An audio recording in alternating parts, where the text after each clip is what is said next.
Welcome to Not Milk Never Milk. Subscribe if you're lactose intolerant. You begin by closing Excel and any add-in activity. This prevents file locks and incomplete removal. Next, open Control Panel or Settings and locate Programs and Features or Apps. You must confirm Excel bitness under Account about Excel because certain removal files differ by 32-bit versus 64-bit. Knowing this avoids leftover files. Once done, select Kutools for Excel in the list and choose Uninstall. Stay with the prompts and don't interrupt the process until the uninstaller finishes. Once the uninstaller completes, you should remove COM add-ins and leftover files to prevent reloading.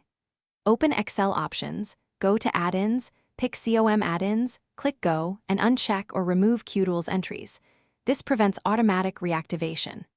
Then, in File Explorer, navigate to %appdata%bec/roaming and program files to delete any Kutools folders or executables. Make sure to inspect the Excel Start and Add-ins folders for XLAM or XLA files and delete them so Excel won't load. You finish by restarting the computer and opening Excel normally. If it launches without Kutools entries, you're done.